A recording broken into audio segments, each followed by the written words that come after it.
पढ़ा था, फिर आपने इसी से मिलते जुलते और स्पेशल एजुकेशन के टॉपिक पढ़े थे, फिर साथ आपको उसमें बहुत सारी लर्निंग थेरीज थी और इससे थेरीज थी।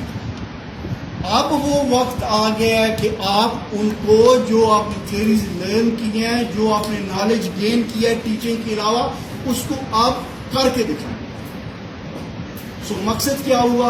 मकसद ये हुआ कि हमने अब आपको इफेक्टिव टीचर बनाना है। उसी थ्योरी को इस्तेमाल करते हुए अब आपने प्रैक्टिस करनी है इफेक्टिव टीचर बनने के लिए। और इफेक्टिव टीचिंग मैंने आपको किसी स्टेज पे पहले भी बताया है। इफेक्टिव टीचिंग क्या होती है? Effective teaching is the one which brings desirable changes in academic level, in moral values and in attitude. So आपने अगर effective teacher बनना है तो आपने desirable changes लानी है स्टूडेंट्स के कम से कम 3 एस्पेक्ट्स के हवाले से। पहला, उनका जो भी एकेडमिक लेवल, जिस लेवल पे भी आपको वो मिले हैं, उसको आपने उसको डिजायरेबल चेंजेस यानी बेहतर करना।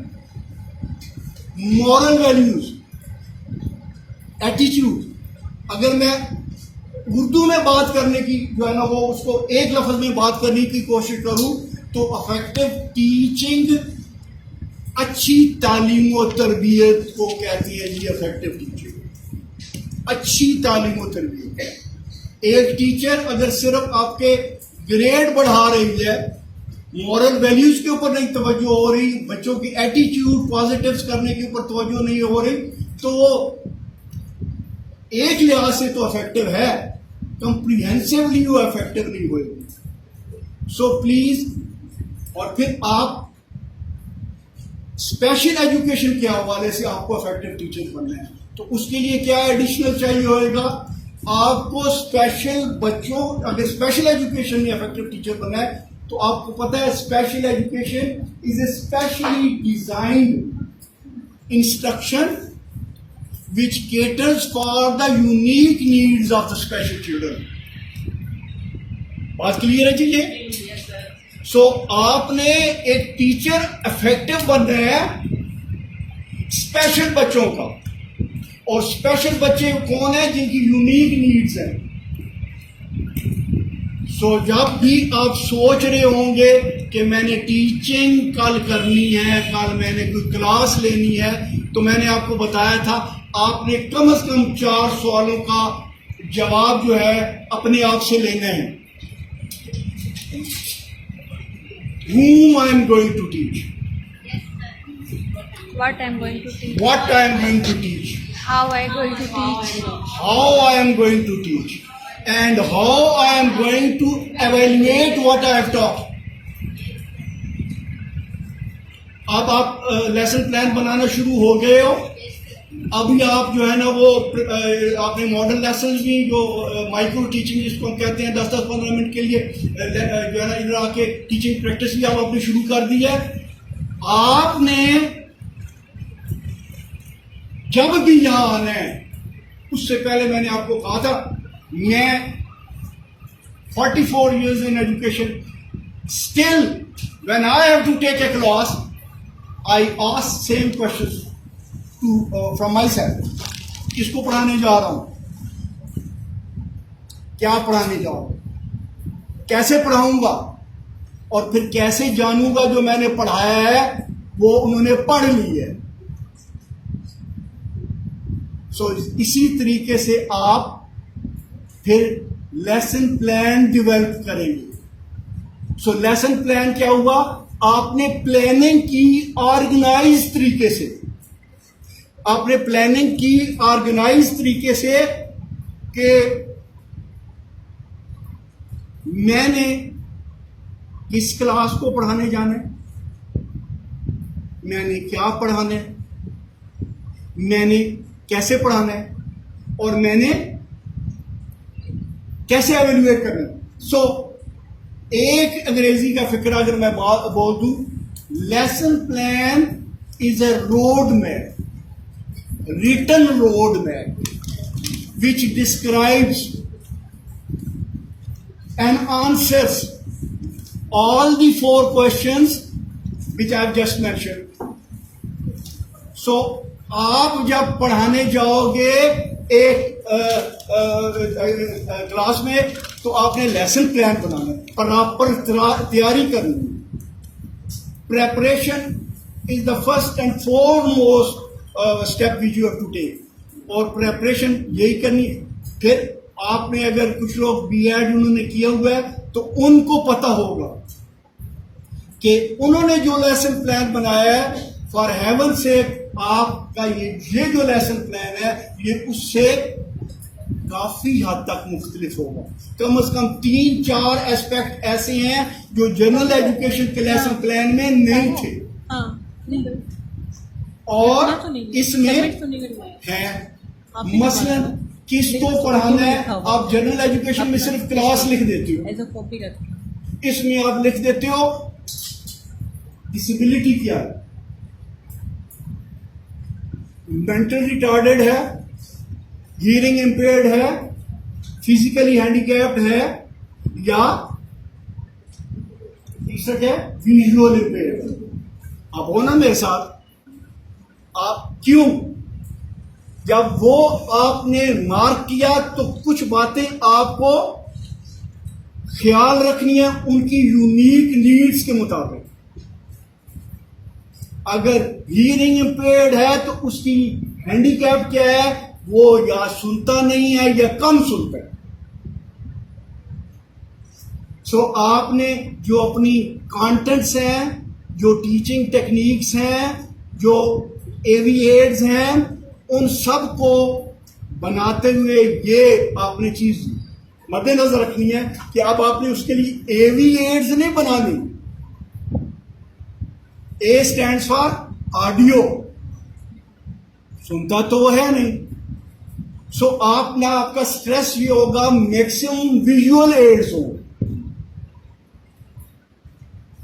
इसी तरीके से जब आप विजुअली इंपेयर्ड बच्चे का लेसन प्लान बना रहे हो और आपको पहले पता चल गया आपने विजुअल का एक लेसन प्लान बनाना है, तो आपका ने उसका हैंडीकैप क्या है, या वो देख नहीं सकता, कंप्लीटली ब्लाइंड है, टोटल ब्लाइंड है, या वो पार्शली ब्लाइंड है, कम देखता है.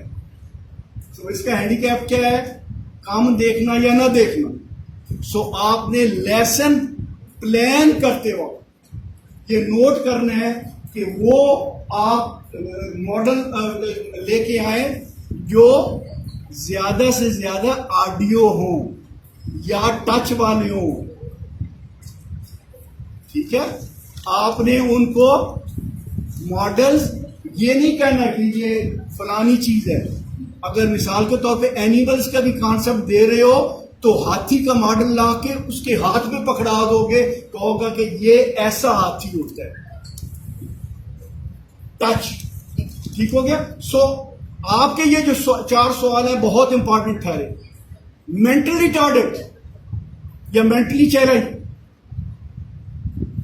मेंटली चैलेंज जो होंगे बच्चे, उनका हैंडीकैप क्या है, उनकी सब एवरेज इंटेलेक्चुअल फंक्शनिंग है. और इससे आपका क्या नतीजा निकलता है, वो नॉर्मल बच्चों से कम है उनकी इंटेलेक्चुअल फंक्शनिंग. सो जाहिर है वो स्लोअर साइड पे है. सो आपने कंटेंट का साइज भी कम रखना है और फिर स्पेस भी कम रखनी है, रेपिटेशन भी ज्यादा करनी है और एक्टिविटीज ओरिएंटेड ज्यादा होना है. ठीक हो गया. सो लेसन प्लान जब आप बनाएंगे तो पहली चीज जो आपने देखनी है कि डिसेबिलिटी क्या है. खाली डिसेबिलिटी क्या नहीं है, कितने बच्चे हैं क्लास में.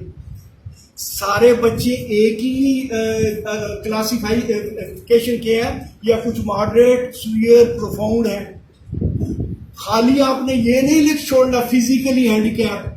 फिजिकली हैंडीकैप भी अगर कोई आप कहते हैं 7 की क्लास है और उसमें एक सीपी बच्चा भी है, तो आपने स्पेसिफाई करना है कि जो सीपी बच्चा है उसकी जो है इंटेलेक्चुअल फंक्शनिंग नॉर्मल है. और ये कहां पे आप सब चीज स्पेसिफाई करोगे. जब आप लेसन प्लान के अगले हिस्से के ऊपर आओगे तो उसमें आपने स्ट्रेंथ और वीकनेसेस क्या एक एडिशनल जो इंफॉर्मेशन देनी है उस लेसन प्लान में, जो जनरल एजुकेशन के आम लेसन प्लान में आप नहीं देते।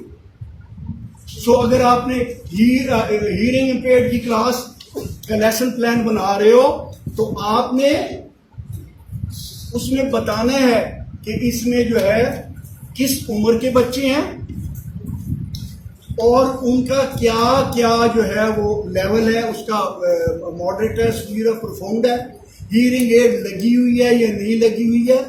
आपने उनकी स्ट्रेंथ भी बतानी है, वीकनेस भी बतानी है। स्ट्रेंथ में क्या बताओगे, आमतौर पे हीयरिंग इम्पेयर्ड बच्चे फिजिकली फिट होते हैं, so physically they are top fit.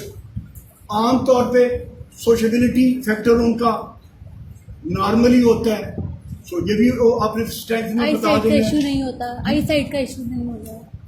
ये इसी तरीके से आप जो है ना उनकी जब वीकनेस में आओगे तो क्लास की weakness, strength and weakness, overall तो ओवरऑल आपने वीकनेस वो बतानी है।